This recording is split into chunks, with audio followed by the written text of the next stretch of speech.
നമസ്കാരം സുഹൃത്തുക്കളെ. നമ്മൾ ഈ കാണുന്ന ലോകം മൊത്തം ഒരു നിമിഷം കൂടെ അങ്ങോട്ട് ഇല്ലാണ്ടായ എങ്ങനെ ഉണ്ടാവും? അതൊന്ന് ആലോചിച്ച് നോക്കിയേ. ഇന്ന് ഈ ലോകത്ത് എവിടെയൊക്കെ മനുഷ്യരുണ്ടോ അവരിലൊക്കെ ഒരാളുടെ രക്തം ഓടുന്നുണ്ടെന്നാണ് ശാസ്ത്രം പറയുന്നത്. ആ പുള്ളിക്കാരന്റെ പേരാണ് നോഹ. പണ്ട് തുർക്കിയിലെ ഹരാരത്ത് മലനിരകളില് ഗവേഷകർ കണ്ടെത്തിയ ആ മരക്കപ്പലിന്റെ അവശിഷ്ടങ്ങള് ശരിക്കും നോഹയുടേത് തന്നെയാണോ? 450 അടി നീളമുള്ള ആ ഭീമൻ പെട്ടകം പണിയാൻ അദ്ദേഹം എത്ര കൊല്ലം കഷ്ടപ്പെട്ടിട്ടുണ്ടാവും? ആ വലിയ പ്രളയത്തെ അദ്ദേഹം എങ്ങനെയായിരിക്കും അതിജീവിച്ചത്? ദൈവം നേരിട്ട് കൊടുത്ത ആ ഒരു പ്ലാൻ വെച്ച് അദ്ദേഹം അത് പണി തീർത്തപ്പോ ലോകം മുഴുവൻ അദ്ദേഹത്തെ കളിയാക്കി കാണും. പക്ഷേ വിശ്വാസം അതല്ലേ എല്ലാം. കഥയിലേക്ക് വരുന്നതിന് മുമ്പ് നമ്മുടെ ഈ ചാനൽ സബ്സ്ക്രൈബ് ചെയ്യാത്തതുണ്ടെങ്കിൽ ഈ ചാനൽ സബ്സ്ക്രൈബ് ചെയ്യാനും ഈ വീഡിയോ ഇഷ്ടപ്പെട്ടാൽ അത് ഷെയർ ചെയ്യാനും കമന്റ് ചെയ്യാനും ലൈക്ക് ചെയ്യാനും മറക്കണ്ട കേട്ടോ. നമ്മൾ ഇന്ന് ചർച്ച ചെയ്തത് പ്രളയത്തെ കുറിച്ചല്ല, ആ പ്രളയത്തിന് മുൻപ് ഈ ഭൂമിയിൽ എന്താണ് നടന്നത് എന്നതിനെ കുറിച്ചാണ്. ശരിക്കും പറഞ്ഞ ആ കാലത്തെ കുറിച്ച് കേട്ടാൽ നമ്മൾ അവിടെ ഞെട്ടിപ്പോകും. ബൈബിളിലെ ഉൽപ്പത്തി പുസ്തകം 6-ാം അധ്യായം 5-ാം വാക്യം എടുത്തു നോക്കിയാൽ സംഗതി കൃത്യമായിട്ട് അവിടെ എഴുതി വെച്ചിട്ടുണ്ട്. ഭൂമിയിൽ മനുഷ്യന്റെ ദുഷ്ടത പെരുകിയിരിക്കുന്നു എന്നും അവന്റെ ഹൃദയത്തിലെ വിചാരങ്ങളുടെ നിരൂപണമൊക്കെയും എല്ലായ്പ്പോഴും ദോഷമുള്ളതത്രേ എന്നും യഹോവ കണ്ടു. ഇതിന്റെ അർത്ഥം എന്താണെന്ന് അറിയോ? അന്നത്തെ മനുഷ്യരുടെ ഇടയിൽ മര്യാദ എന്നൊരു സാധനം തീരെ ഇല്ലായിരുന്നു. എവിടെ നോക്കിയാലും തല്ലും പിടിയും വഞ്ചനയും മാത്രം. അതിലും വലിയൊരു കാര്യം ബൈബിൾ പറയുന്നുണ്ട്. അന്ന് ഈ ഭൂമിയിൽ നെഫിലിമുകൾ എന്ന് പറയുന്ന ഒരു വർഗം ഉണ്ടായിരുന്നു. ആകാശത്ത് നിന്ന് വീണുപോയവരും മനുഷ്യപുത്രിമാരും തമ്മിലുണ്ടായ ബന്ധത്തിൽ ജനിച്ച ഭീകരന്മാരായ ചില വമ്പന്മാര്. അവർ ഈ ലോകത്തെ അങ്ങോട്ട് നശിപ്പിക്കുകയായിരുന്നു. ദൈവം നോക്കിയപ്പോൾ താൻ ഇത്രയും സ്നേഹത്തോടെ ഉണ്ടാക്കിയ മനുഷ്യര് ഇങ്ങനെ വഴി പിഴച്ച് പോകുന്നു കണ്ടിട്ട് പുള്ളിക്കാരന് വലിയ വിഷമമായി. ഉൽപ്പത്തി പുസ്തകം 6-ാം അധ്യായം 6-ാം വാക്യത്തിൽ ഇങ്ങനെ പറയുന്നുണ്ട്: ഭൂമിയിൽ മനുഷ്യനെ ഉണ്ടാക്കിയത് കൊണ്ട് യഹോവ അനുതപിച്ചു എന്ന്. തന്റെ സൃഷ്ടി ഇത്രയും വലിയ ദുഷ്ടത്തിലേക്ക് പോയപ്പോ അതങ്ങോട്ട് തുടച്ചു നീക്കാൻ തന്നെ ദൈവം തീരുമാനിച്ചു. പക്ഷേ ആ ഇരുട്ടിലും തിളങ്ങുന്ന ഒരു വെളിച്ചം പോലെ ഒരാളുണ്ടായിരുന്നു, നമ്മുടെ നോഹ. ഉൽപ്പത്തി പുസ്തകം 6-ന്റെ 8-ൽ ഒരു പവർഫുൾ വചനമുണ്ട്: എന്നാൽ നോഹയ്ക്ക് യഹോവയുടെ ദൃഷ്ടിയിൽ കൃപ ലഭിച്ചു. നോഹ ഒരു ഡീസന്റ് മനുഷ്യനായിരുന്നു. എല്ലാവരും പാപം ചെയ്ത് നടക്കുമ്പോഴും പുള്ളിക്കാരൻ ദൈവത്തോട് കൂടെ നടന്നു. അതുകൊണ്ട് തന്നെയാണ് ഈ ലോകം മൊത്തം നശിപ്പിക്കാൻ തീരുമാനിച്ചപ്പോഴും നോഹയെയും കുടുംബത്തെയും രക്ഷിക്കാൻ ദൈവം മനസ്സ് കാണിച്ചത്. ഇവിടെയാണ് കഥയിലെ ഏറ്റവും വലിയ ട്വിസ്റ്റ് വരുന്നത്. ദൈവം നോഹയോട് പറഞ്ഞു, നീ നിനക്കായി ഗോഫർ മരം കൊണ്ട് ഒരു പെട്ടകം ഉണ്ടാക്കുക. നിങ്ങളൊന്ന് ആലോചിച്ച് നോക്കിയേ, അന്ന് വരെ ആ ഭൂമിയിൽ മഴ എന്നൊരു സംഗതി ആരും കണ്ടിട്ടില്ല. മഞ്ഞ് വീണ് ഭൂമി നനയുന്നതല്ലാതെ ആകാശത്ത് നിന്ന് വെള്ളങ്ങൾ പൊട്ടുന്ന പരിപാടി അന്നില്ലായിരുന്നു എന്നാണ് ബൈബിൾ പണ്ഡിതന്മാർ പറയുന്നത്. അങ്ങനെയുള്ള സമയത്താണ് നോഹയോട് ദൈവം പറയുന്നത് വലിയൊരു പ്രളയം വരാൻ പോകുന്നു എന്ന്. നോഹ ഒരു നിമിഷം പോലും സംശയിച്ചില്ല. ദൈവം പറഞ്ഞ ആ ഒരു സംഗതി അങ്ങോട്ട് നടത്താൻ തീരുമാനിച്ചു. ദൈവം പറഞ്ഞ ആ ഒരു വാക്ക് പുള്ളിക്കാരൻ അങ്ങോട്ട് വിശ്വസിച്ചു. പിന്നെ നാട്ടുകാരുടെ കളിയാക്കലായിരുന്നു. മലമുകളിൽ ഇരുന്നിട്ട് മഴയെ കുറിച്ച് പറയുന്ന നോഹയെ കണ്ട് എല്ലാവരും ചിരിച്ചു കാണും. ഇയാൾക്ക് വട്ടാണോ എന്ന് വരെ അന്ന് നാട്ടുകാർ ചോദിച്ചിട്ടുണ്ടാവും. പക്ഷേ നോഹയ്ക്ക് ഒരു പ്ലാൻ ഉണ്ടായിരുന്നു. കാരണം അദ്ദേഹത്തിന്റെ കൂടെ ദൈവം ഉണ്ടായിരുന്നു. നോഹ ആ പെട്ടകം പണിയാൻ തുടങ്ങിയപ്പോൾ അത് വെറും ഒരു മരക്കപ്പലായിട്ടല്ല അദ്ദേഹം കണ്ടത്. അതൊരു വലിയ മിഷനായിരുന്നു. പാപത്തിൽ മുങ്ങിയ ലോകത്ത് നിന്ന് നീതിയെ രക്ഷിക്കാനുള്ള ദൈവത്തിന്റെ ആ വലിയ പെട്ടകം.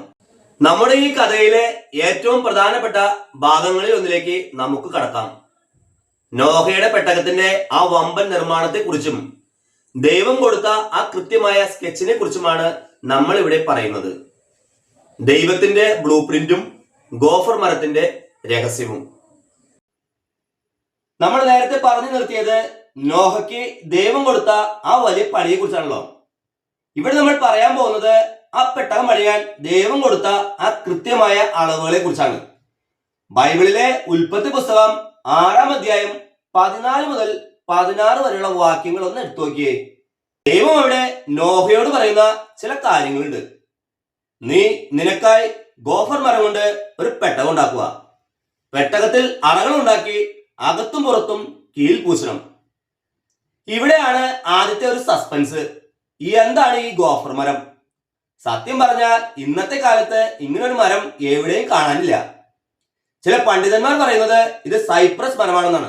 കാരണം അത് വെള്ളത്തിൽ കിടന്ന അത്ര പെട്ടതൊന്നും കേടുവരില്ല. ഈ മരം വെട്ടി അത് ചെത്തി മെനിക്കെടുക്കാൻ നോഹയും കുടുംബം എത്രമാത്രം കഷ്ടപ്പെട്ടിട്ടുണ്ടാവും ഒന്ന് ആലോചിച്ച് നോക്കിയേ. ഇന്നത്തെ പോലെ വലിയ മെഷീനുകളോ ക്രെയിനോ ഒന്നുമില്ലാത്ത ആ കാലത്താണ് പുള്ളിക്കാരൻ ഇതങ്ങോട്ട് പണി തുടങ്ങിയത്. ഇനി നമുക്ക് ഇതിന്റെ വലിപ്പത്തിലേക്ക് വരാം. ദൈവം കൊടുത്ത അളവ് ഇങ്ങനെയാണ്: 300 മുഴം നീളവും 50 മുഴം വീതിയും 30 മുഴം ഉയരം ഉണ്ടാവും. നമ്മൾ ഇന്ന് ഉപയോഗിക്കുന്ന കണക്ക് വെച്ച് നോക്കിയാൽ ഏതാണ്ട് 450 അടി നീളവും 75 അടി വീതിയും 45 അടി ഉയരം ഉണ്ട് ഇതിന്. ഇത് ചെറിയൊരു ബോട്ടല്ല കേട്ടോ. ഇന്നത്തെ കാലത്തെ വലിയൊരു ഫുട്ബോൾ ഗ്രൗണ്ടിനേക്കാളും നീളം ഇതിനുണ്ട്. 3 നിലകളിലായിട്ടാണ് ഇത് പണിതത്. അതിലൊരു രസകരമായ കാര്യം എന്താണെന്ന് വെച്ചാൽ ഇതിന് ഇന്നത്തെ കപ്പലുകളെ പോലെ വളയമോ എഞ്ചിനോ ഒന്നില്ലായിരുന്നു. കാരണം ഇതിന് എങ്ങോട്ടും ഓടിപ്പോണ്ട ആവശ്യമില്ലായിരുന്നല്ലോ. വെള്ളത്തിന് മുകളിൽ അങ്ങോട്ട് പൊങ്ങിക്കിടന്ന മാത്രം മതിയായിരുന്നു. അതുപോലെ ദൈവം പറഞ്ഞു ഇതിന് അകത്തും പുറത്തും കീൽ പൂശണം എന്ന്. വെള്ളം ഒട്ടും അകത്തേക്ക് കയറാത്ത രീതിയിൽ വജ്രായുധം പോലെ പണിയണം എന്നർത്ഥം. ഓരോ മൃഗങ്ങൾക്കും വേണ്ടി പ്രത്യേകം അറകള്. അതൊക്കെ പണിയാൻ എത്ര പ്ലാനിങ് വേണം. നാട്ടുകാരൊക്കെ അപ്പോഴും കളിയാക്കിക്കൊണ്ട് ചുറ്റും നടക്കുന്നുണ്ട്. ഈ നോഹയ്ക്ക് ഇത് എന്തു പറ്റി? ഈ വെയിലത്ത് ഇത്ര വലിയ കപ്പൽ പണിയാൻ ഇയാൾക്ക് വട്ടാണോ എന്നൊക്കെ അവർ ചോദിച്ചു കാണും. കാരണം പുള്ളിക്കാരൻ ഈ പണി തുടങ്ങിയിട്ട് 1 ദിവസം കൊണ്ടോ 2 ദിവസം കൊണ്ടോ ഒന്നുമല്ല തീർത്തത്. ബൈബിൾ പണ്ഡിതന്മാരുടെ കണക്കുകൂട്ടൽ ശരിയാണെങ്കിൽ ഏതാണ്ട് 100 മുതൽ 120 വർഷം വരെ എടുത്തു ഈ പണി തീർക്കാൻ. നിങ്ങളൊന്ന് ആലോചിച്ച് നോക്കിയേ. ഒരു മനുഷ്യൻ തന്റെ ആയുസിന്റെ നല്ലൊരു ഭാഗം ഒരു കാര്യത്തിന് വേണ്ടി മാറ്റിവെക്കുന്നു. മഴ പെയ്തു പോയിട്ട് ആകാശത്ത് ഒരു മേഘം പോലും കാണാനില്ലാത്ത സമയത്താണ് അദ്ദേഹം ഈ പണി ചെയ്യുന്നത്. നോഹയുടെ ആ ഒരു ക്ഷമയും ദൈവത്തിലുള്ള ആ ഒരു വിശ്വാസം സമ്മതിച്ചു കൊടുക്കണം. ദൈവം പറഞ്ഞ വാക്ക് അദ്ദേഹം മാറ്റില്ലെന്ന്. പുള്ളിക്കാരൻ തന്റെ മക്കളായ ശേമിനെയും ഹാമിനെയും യാഫത്തിനെയും കൂട്ടി ഓരോ ആണിയെ അങ്ങോട്ട് അടിച്ചു കയറ്റുകയാണ്. ഓരോ മരത്തടിയും ചുമന്ന് മലമുകളിലേക്ക് കയറ്റുമ്പോൾ അദ്ദേഹം കണ്ടത് തന്റെ കൺമുന്നിലെ കാഴ്ചകളല്ല, മറിച്ച് ദൈവം കാണിച്ചു കൊടുത്ത ആ വരാനിരിക്കുന്ന വലിയ വിപത്തിനെയാണ്. പെട്ടകത്തിന്റെ പണിയൊക്കെ ഏതാണ്ട് പൂർത്തിയായി. 120 വർഷത്തെ കഠിനാധ്വാനം ഒന്ന് ആലോചിച്ച് നോക്കിയേ. ഒരു മനുഷ്യൻ തന്റെ ആയുസ് മുഴുവൻ ഒരു പെട്ടകത്തിന് വേണ്ടി അങ്ങോട്ട് കൊടുത്തു. ഇനി അടുത്തത് എന്താണെന്നല്ലേ നിങ്ങൾ ആലോചിക്കുന്നത്? സംഗതി അങ്ങോട്ട് കളറാവാൻ കേട്ടോ. ബൈബിളിലെ ഉൽപ്പത്തി പുസ്തകം 7-ാം അധ്യായം എടുത്തു നോക്കിയാൽ അവിടെ ഒരു വലിയ അത്ഭുതം കാണാം. നോഹ മൃഗങ്ങളെ പിടിക്കാൻ കാട്ടിലേക്കൊന്നും പോയിട്ടില്ല കേട്ടോ. ദൈവം പറഞ്ഞതുപോലെ മൃഗങ്ങൾ ഇങ്ങോട്ട് വരികയായിരുന്നു. ഉൽപ്പത്തി പുസ്തകം 7-ാമത്തെ അധ്യായം 9-ാമത്തെ വാക്യത്തിൽ ഇങ്ങനെ പറയുന്നുണ്ട്: ദൈവം നോഹയോട് കൽപ്പിച്ചതുപോലെ ഈരണ്ടായി ആഭാലവൃത്തം പെട്ടകത്തിൽ നോഹയുടെ അടുക്കൽ വന്നു. നിങ്ങൾ ആ സീനൊന്ന് ഓർത്തു നോക്കിയേ. നമ്മൾ ഈ ടൗണിലൂടെയൊക്കെ ആനയും പുലിയും സിംഹവും എല്ലാം കൂടി വരിയായിട്ട് നടന്നു പോകുന്ന കണ്ടാലുള്ള ഒരു അവസ്ഥ. നാട്ടുകാരൊക്കെ അങ്ങോട്ട് അന്തം വിട്ട് നിൽക്കുകയാണ്. വന്യമൃഗങ്ങളും പാവമൃഗങ്ങളും ഒക്കെ യാതൊരു അടിപിടിയും കൂടാതെ നോഹയുടെ ആ പെട്ടകത്തിലേക്ക് കയറുകയാണ്. ദൈവം കൊടുത്ത ഒരു പ്രത്യേക സിഗ്നൽ പോലെ അവയെല്ലാം കൃത്യമായിട്ട് അവിടെ എത്തി, ഓരോ ജോഡികളായിട്ട്. പിന്നെ ശുദ്ധിയുള്ള മൃഗങ്ങൾ 7 വീതവും ആ കപ്പലിലേക്ക് കയറി. എല്ലാവരും കയറി കഴിഞ്ഞപ്പോൾ നോഹയുടെ കുടുംബവും അകത്തേക്ക് കയറി. നോഹയും ഭാര്യയും അദ്ദേഹത്തിന്റെ 3 മക്കളും അവരുടെ ഭാര്യമാരും, ആകെ 8 പേർ. ഉൽപ്പത്തി പുസ്തകം 7-ാം അധ്യായം 16-ാമത്തെ വാക്യത്തിൽ ഒരു പ്രധാനപ്പെട്ട കാര്യമുണ്ട്. അത് നമ്മൾ ശ്രദ്ധിക്കണം. യഹോവ വാതിലടച്ചു. നോഹയല്ല ആ വാതിലടച്ചത്, യഹോവ തന്നെയാണ് ആ വലിയ പെട്ടകത്തിന്റെ വാതിൽ അങ്ങോട്ട് പൂട്ടിയത്. അതിന്റെ അർത്ഥം എന്താണെന്ന് അറിയോ? രക്ഷപ്പെടാനുള്ള സമയം കഴിഞ്ഞു എന്ന്. പുറത്തപ്പോഴും ആൾക്കാർ പരിഹസിക്കുന്നുണ്ടാവും. നോക്കിയേ, നോഹയും കുടുംബവും മൃഗങ്ങളോടൊപ്പം ആ കൂടിനുള്ളിൽ പോയി ഇരിക്കുകയാണെന്ന് എന്നൊക്കെ പറഞ്ഞ് അവർ ചിരിച്ചു കാണും. പക്ഷേ ആകാശത്ത് അപ്പോഴും വലിയ മാറ്റങ്ങളൊന്നും കണ്ടിട്ടുണ്ടാവില്ല. എന്നാൽ പെട്ടകത്തിന്റെ ഉള്ളിൽ ഇരുന്ന നോഹയ്ക്ക് അറിയാമായിരുന്നു ഇനി നടക്കാൻ പോകുന്നത് ഈ ലോകം കണ്ട ഏറ്റവും വലിയ വിനാശമാണെന്ന്. നോഹ ഇത്രയും കാലം പ്രസംഗിച്ചിട്ടും ആ 8 പേരല്ലാതെ മറ്റാരും ആ പെട്ടകത്തിൽ കയറാൻ വന്നില്ല. പുള്ളിക്കാരൻ അവരോടൊക്കെ എത്ര വട്ടം പറഞ്ഞിട്ടുണ്ടാവും, ഇങ്ങോട്ട് വന്നോളൂ, വലിയൊരു പ്രളയം വരാൻ പോകുന്നു എന്ന്. പക്ഷെ ആരും വിശ്വസിച്ചില്ല. സംഗതി കൈവിട്ട് പോകുമ്പോൾ മാത്രമേ പലർക്കും അതിന്റെ ഗൗരവം മനസ്സിലാവുകയുള്ളൂ. വാതിൽ അടഞ്ഞു കഴിഞ്ഞു. ഇനി ആർക്കും അകത്തേക്ക് വരാനോ പുറത്തേക്ക് പോകാനോ പറ്റില്ല. പെട്ടകത്തിനുള്ളിൽ മൃഗങ്ങളുടെ ബഹളം, പുറത്ത് ഒരു വലിയ നിശബ്ദത. ആ നിശബ്ദതയ്ക്ക് പിന്നാലെയാണ് ആകാശത്തിന്റെ ചില്ലുകൾ അങ്ങോട്ട് തകരാൻ പോകുന്നത്. നമ്മൾ നേരത്തെ പറഞ്ഞല്ലോ, ദൈവം പെട്ടകത്തിന്റെ വാതിൽ അങ്ങനെ പൂട്ടിയെന്ന്. ആ വാതിൽ പൂട്ടിക്കഴിഞ്ഞ് 7 ദിവസം കഴിഞ്ഞപ്പോഴാണ് സംഗതി തുടങ്ങിയത്. ബൈബിളിലെ ഉൽപ്പത്തി പുസ്തകം 7-ാം അധ്യായം 11-ാം വാക്യത്തിൽ ഇത് വളരെ ക്ലിയർ ആയിട്ട് പറയുന്നുണ്ട്. മഹാജലധാരയുടെ ഉറവകളൊക്കെയും പിളർന്നു, ആകാശത്തിന്റെ കിളിവാതിലുകളും തുറന്നു. അതായത് മുകളിൽ നിന്ന് മഴ പെയ്യുന്നത് മാത്രമല്ല, ഭൂമിയുടെ അടിയിലുള്ള വെള്ളം അങ്ങനെ പൊട്ടി പുറത്തേക്ക് വരികയായിരുന്നു. ഒന്ന് ആലോചിച്ച് നോക്കിയേ, നമ്മൾ ഈ കാണുന്ന പുഴകളും കടലും ഒക്കെ ഒരൊറ്റ നിമിഷം കൊണ്ട് ഇങ്ങനെ തിളച്ച് മറിഞ്ഞു വന്ന ടൗണിലോ നമ്മുടെ പറമ്പിലൊക്കെ പെയ്യുന്ന ആ ഒരു സാധാരണ മഴയല്ലാതെ 40 രാവും 40 പകലും നീണ്ട ആ ഒരു പെരുമഴ. ആദ്യം കളിയാക്കി നടന്നവരൊക്കെ പതുക്കെ പേടിച്ചു തുടങ്ങി കാണും. വെള്ളം ഓരോരുത്തരുടെയും മുട്ടോളവും മരയോളവും ഒക്കെ ആയിട്ട് പതുക്കെ ഉയരുകയാണ്. അന്ന് പെട്ടതിന്റെ വാതിലിൽ വന്ന് എത്ര പേര് മുട്ടിയിട്ടുണ്ടാവും. നോഹ, നോഹ, ഒന്ന് തുറക്കൂ, ഞങ്ങളെയും കൂടി ഒന്ന് അകത്തേക്ക് കയറ്റ് എന്ന് പറഞ്ഞ് എത്രയോ പേർ അലറിക്കരഞ്ഞിട്ടുണ്ടാവും. പക്ഷെ ഒരു കാര്യവുമില്ല. ദൈവം അടച്ച വാതിൽ തുറക്കാൻ ആർക്കും പറ്റില്ലല്ലോ. ഉൽപ്പത്തി പുസ്തകം 7-ാം അധ്യായം 17-ാമത്തെ വാക്യത്തിൽ ഇങ്ങനെ പറയുന്നുണ്ട്: വെള്ളം പെരുകി പെട്ടകത്തെ ഉയർത്തി, അത് ഭൂമിക്ക് മീതെ പൊങ്ങി. ആ ഭീമൻ മരക്കപ്പൽ പതുക്കെ ആ വെള്ളത്തിന് മുകളിൽ അങ്ങോട്ട് പൊങ്ങിക്കിടക്കാൻ തുടങ്ങി. പുറത്ത് ലോകം മൊത്തം ഇല്ലാതാവുകയാണ്. വലിയ മലകൾ പോലും വെള്ളത്തിനടിയിലായി. ഏതാണ്ട് 15 മുഴം ഉയരത്തിലാണ് വെള്ളം മലകൾക്ക് മുകളിലൂടെ ഒഴുകിയത്. അതായത് ഭൂമിയിൽ ശ്വാസം എടുക്കുന്ന സകല ജീവജാലങ്ങളും അങ്ങോട്ട് തീർന്നു എന്ന് ചുരുക്കം. ഇനി നമുക്ക് ആ പെട്ടകത്തിന്റെ ഉള്ളിലേക്ക് ഒന്ന് നോക്കാം. പുറത്ത് ഇത്രയും വലിയ സീൻ നടക്കുമ്പോൾ ആ 8 പേർ അവിടെ എന്ത് ചെയ്യായിരിക്കും? ചുറ്റും മൃഗങ്ങളുടെ ബഹളം, ഒപ്പം കനത്ത ഇരുട്ടും. പുറത്ത് മഴ ആഞ്ഞടിക്കുന്ന ശബ്ദം കേൾക്കുമ്പോൾ അവരുടെ മനസ്സ് എത്രമാത്രം കലങ്ങിയിട്ടുണ്ടാവും. സ്വന്തം നാട്ടുകാരും ബന്ധുക്കളും ഒക്കെ പുറത്ത് പ്രളയത്തിൽ മുങ്ങിപ്പോകുന്നത് അവർക്കറിയാം. പക്ഷേ അവർക്ക് ഒരേ ഒരു ആശ്വാസമേ ഉണ്ടായിരുന്നുള്ളൂ. അവർ ദൈവത്തിന്റെ വാക്കിൽ വിശ്വസിച്ചു. അതുകൊണ്ട് അവർ സുരക്ഷിതരാണ്. ഈ പ്രളയം വെറും ഒരു ശിക്ഷ മാത്രമല്ല, അത് ഈ ഭൂമിയെ ഒന്ന് ക്ലീൻ ചെയ്യലായിരുന്നു. ദുഷ്ടതയൊക്കെ കളഞ്ഞ് പുതിയൊരു തുടക്കത്തിന് വേണ്ടിയുള്ള ദൈവത്തിന്റെ ഒരു പ്ലാൻ. നോഹയും കുടുംബവും ആ ഒരു വലിയ മിഷന്റെ ഭാഗമായിട്ട് ആ പെട്ടകത്തിൽ സംരക്ഷിക്കപ്പെട്ടു.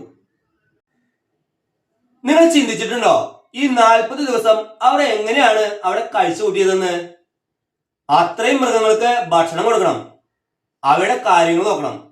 സംഗതി അത്ര സിമ്പിൾ ആയിരുന്നില്ല. വിശ്വാസത്തിന്റെയും ക്ഷമയുടെയും വലിയൊരു പരീക്ഷണം തന്നെയായിരുന്നു ആ ദിവസങ്ങള്.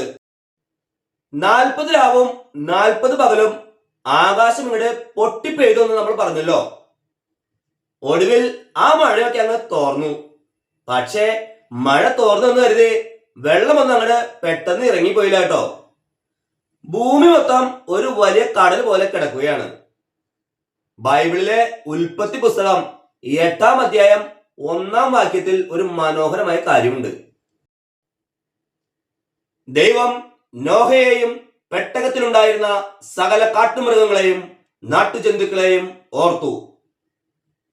ദൈവം അവരെ അങ്ങ് മറന്നു കളഞ്ഞില്ല. ദൈവം ഭൂമിയിൽ ഒരു കാറ്റടിപ്പിച്ചു. അതോടെ വെള്ളം കുറയാൻ തുടങ്ങി.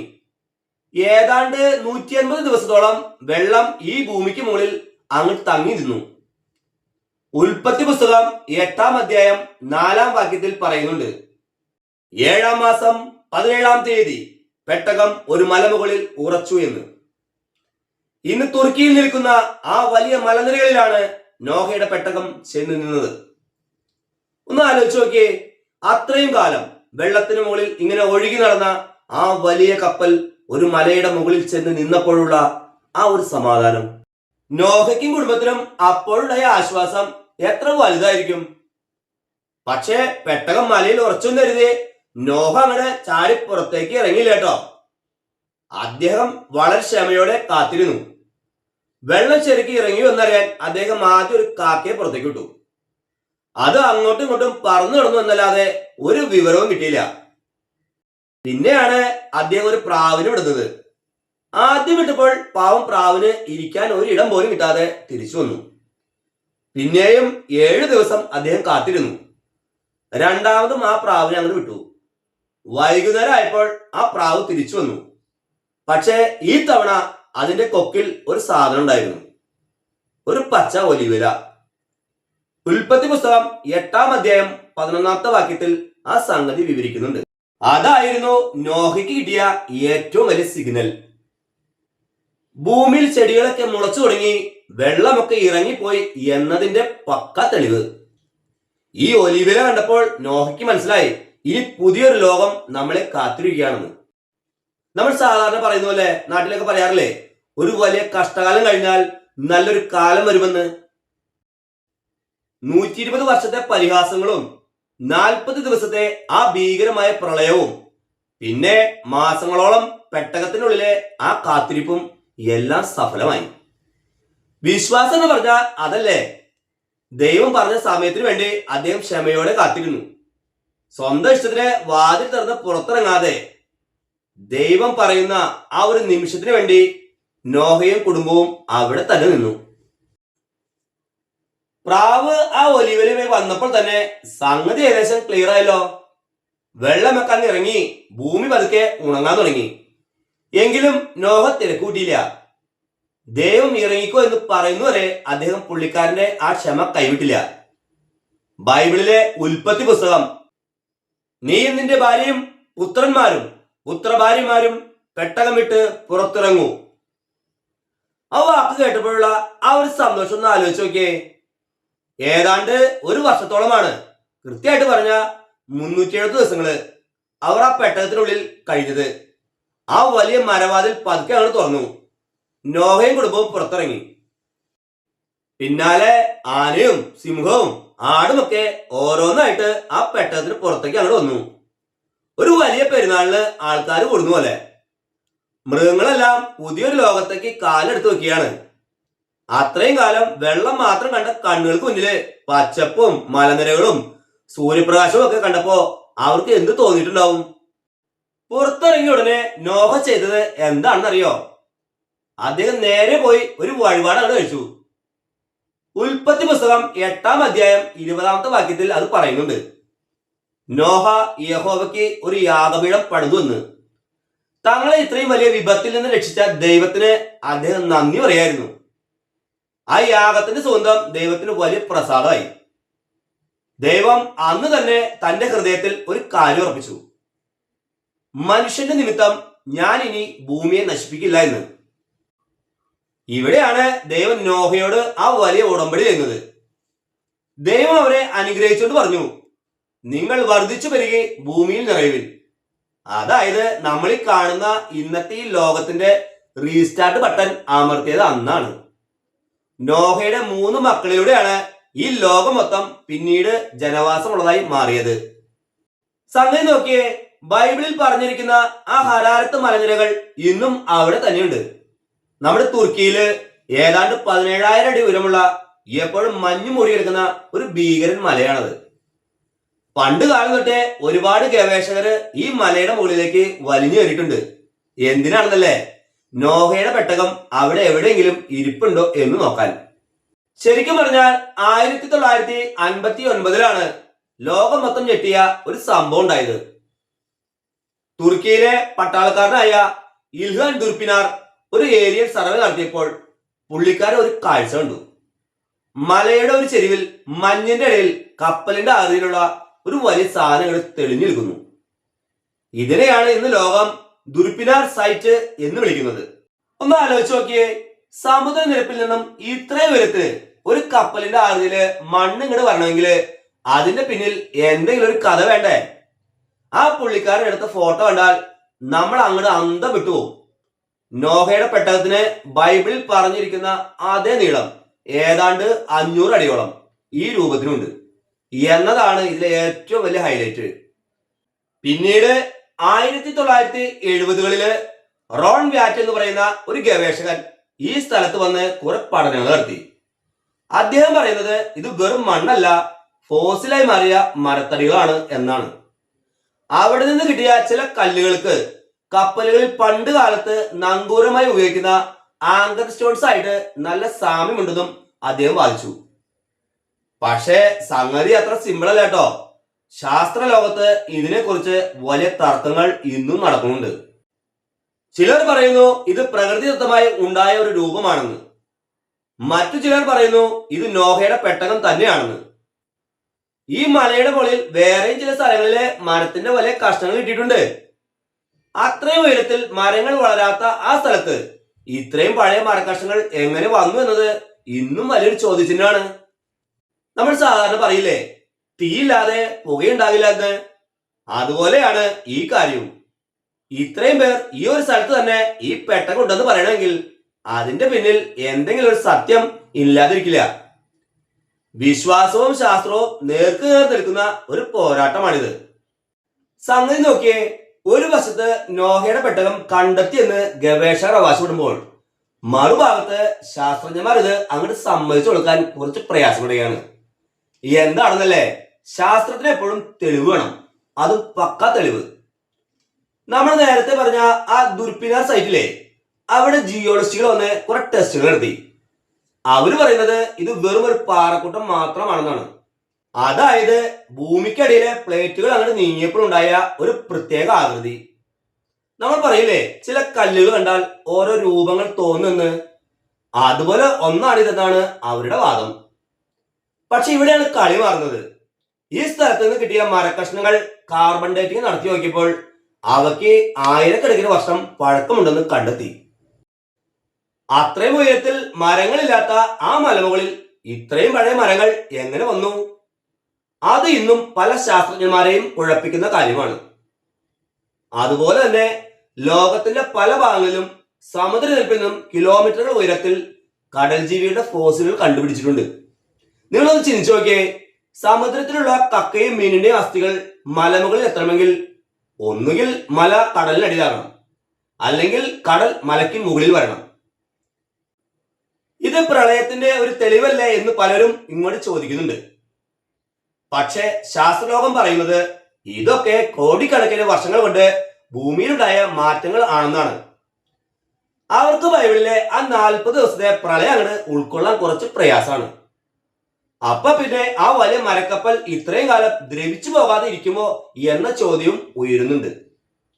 ഇവിടെയാണ് ശാസ്ത്രത്തിന്റെ കണ്ടുപിടുത്തവും ബൈബിളിലെ വാക്യങ്ങളും തമ്മിലുള്ള ഒരു പൊരുത്തക്കേട്.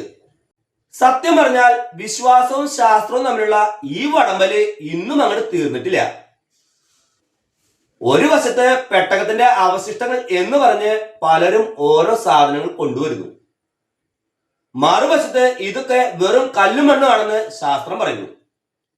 പക്ഷേ ഒരു കാര്യം ഉറപ്പാണ്, ഇത്രയും വർഷം കഴിഞ്ഞിട്ടും ആളുകൾ ഇന്നും ആ മലമുകളിലേക്ക് ഓടുന്നത് എന്തെങ്കിലും ഒരു സത്യം അവിടെ ഒളിഞ്ഞു കിടക്കുന്നത് കൊണ്ട് തന്നെയാണ്.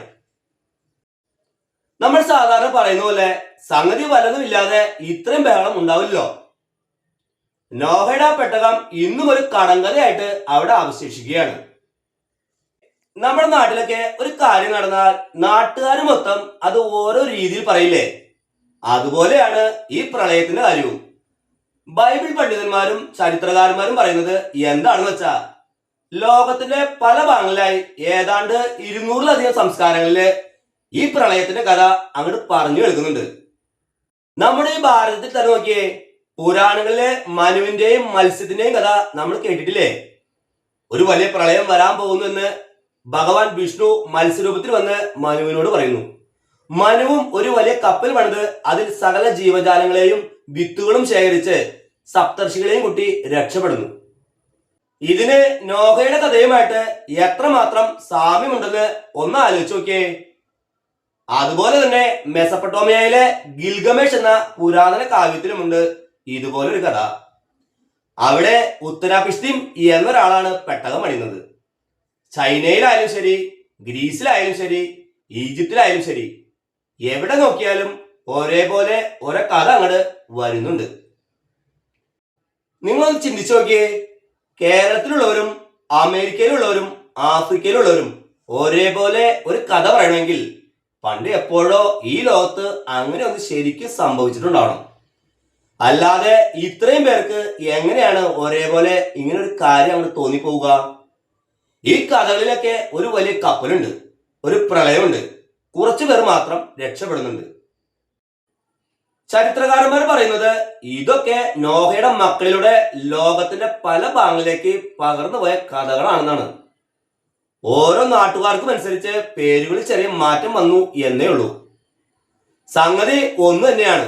അതായത് നോഹയുടെ പെട്ടകം എന്നത് വെറും ഒരു മിത്തല്ല, അത് വംശവംശത്തിന്റെ ഓർമ്മയിൽ ഇന്നും മായാതെ നിൽക്കുന്ന ഒരു വലിയ യാഥാർത്ഥ്യമാണ് എന്നാണ് ബൈബിൾ വിശ്വാസികളുടെ വിശ്വാസം. നമ്മൾ സാധാരണ പറയുന്ന പോലെ നാട്ടുകാർ മൊത്തം ഒരു കാര്യം പറയുന്നുണ്ടെങ്കിൽ അതിലെന്തെങ്കിലും ഒരു കഴമ്പുണ്ടാവാതിരിക്കില്ല. ഇത്രയും കാര്യങ്ങൾ കേട്ടപ്പോൾ നിങ്ങൾക്ക് മനസ്സിലായിട്ടുണ്ടാവുമല്ലോ ഇതിൽ ശാസ്ത്രവും വിശ്വാസവും അങ്ങോട്ട് നേർക്ക് നേർ നിൽക്കുകയാണെന്ന്. ഒരു വശത്ത് ശാസ്ത്രമാണ്, ആ മലമുകളിൽ കണ്ടത് വെറും ഒരു പാറക്കൂട്ടമാണെന്ന് പറയുന്നവരുണ്ട്.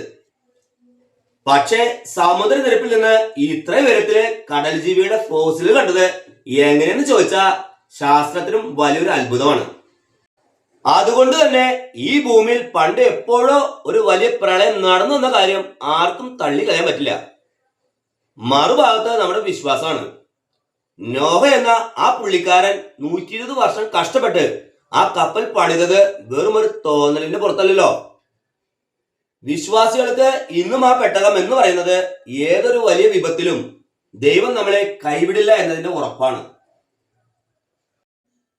ചുരുക്കത്തിൽ പറഞ്ഞാൽ നിങ്ങൾ ഇതിനെ ഒരു സയൻസ് വിഷയമായിട്ട് എടുത്താലും ശരി, അതല്ല പക്ക വിശ്വാസമായിട്ട് കണ്ടാലും ശരി, ലോകത്തിന്റെ എല്ലാ കോണിലും ഈ കഥ അങ്ങോട്ട് ഒരേപോലെ ഉണ്ടെങ്കിൽ അതിന്റെ ഉള്ളിൽ ഒരു വലിയ സത്യം ഉറപ്പായിട്ടും ഒളിഞ്ഞെടുക്കുന്നുണ്ട്.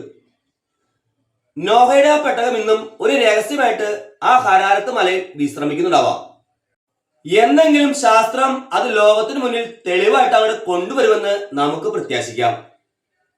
അതുവരെ വിശ്വാസികൾക്ക് അതൊരു വലിയ പ്രത്യാശയും മറ്റുള്ളവർക്ക് അതൊരു വലിയ ചരിത്ര നിഗൂഢതയുമായിട്ട് നിലനിൽക്കും. അപ്പൊ ശരി, നമ്മുടെ ഈ യാത്ര ഇവിടെ അങ്ങോട്ട് അവസാനിക്കുകയാണ്. മറ്റൊരു വീഡിയോയുമായി നമുക്ക് വീണ്ടും കാണാം. അപ്പോ ശരി എന്നാ.